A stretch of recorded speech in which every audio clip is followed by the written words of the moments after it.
जो स्टॉक्स है वो भी नीचे है, आई एग्री। लेकिन अगर आप मिड कैप और स्मॉल कैप इंडाइसेस देखें तो वो इतने डाउन नहीं है। और हमारा व्यू काफी टाइम से यही रहा है कि जो निफ्टी की कॉम्पोजिशन है वो काफी हद तक ग्लोबल कमोडिटीज एंड आईटी के लिंक्ड हो चुकी है। तो उसकी वजह से जो हमें ग्लोबल स्लो डाउन जो दिख रहा है उसका इम्पैक्ट निफ्टी पे भी हमें टू सम एक्सटेंट दिखता है। लेकिन अगर हम ब्रॉडर मार्केट में देखें तो अर्निंग्स ग्रोथ काफी अभी भी रोबस्ट है। और मार्केट अभी तक मैं कहूंगा in terms of overall valuations में अगर देखूं और overall reaction of the market में देखूं स्टॉक्स के रिजल्ट्स पे, तो काफी रैशनल रहा है। अच्छे रिजल्ट्स को रिवॉर्ड मिल रहा है, स्टॉक्स ऊपर जा रहे हैं। और जहां पे रिजल्ट्स कम आ रहे हैं या डिसअपॉइंट कर रहे हैं वहां पे स्टॉक्स की पनिशमेंट हो रही है। तो अभी तक मैं कहूंगा ये जो ओवरऑल सिचुएशन है वो रैशनल है। और अर्निंग्स ग्रोथ को फोकस करें और अगर जहां हमें अर्निंग्स अपग्रेड दिख रहे हैं, अर्निंग्स स्ट्रांग दिख रहे हैं, वहां पे अभी भी स्टॉक पिकिंग की काफी गुंजाइश है।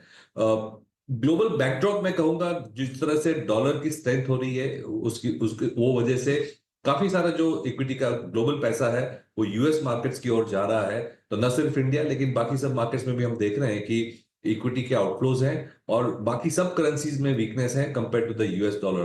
तो ये एक बैकड्रॉप बन रहा है ग्लोबल सिचुएशन का। लेकिन India, as far as India is concern, अभी भी मैं कहूंगा कि अर्निंग्स पे फोकस करें, अर्निंग्स डिविजन्स पे फोकस करें।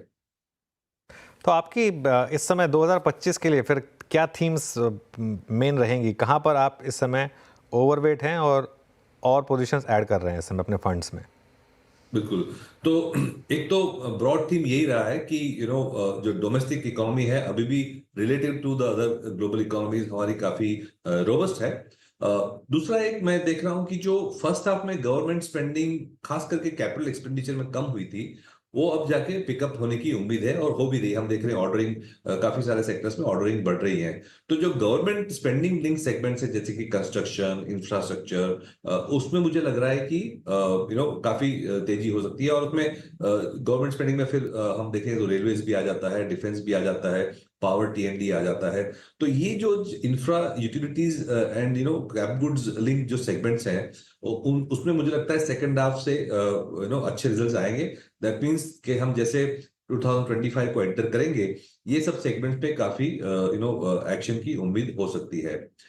दूसरा एक है जो बैंकिंग एंड फाइनेंशियल्स अगर देखें तो वो खास करके बैंक्स में हमने काफी अंडर परफॉर्मेंस देखी है एज वेल एज FY 27। तो मुझे लगता है क्रेडिट ग्रोथ भी अच्छी तरह से पिकअप होगा। बैंकिंग सिस्टम की जो बैलेंस शीट की क्वालिटी है बहुत अच्छी है।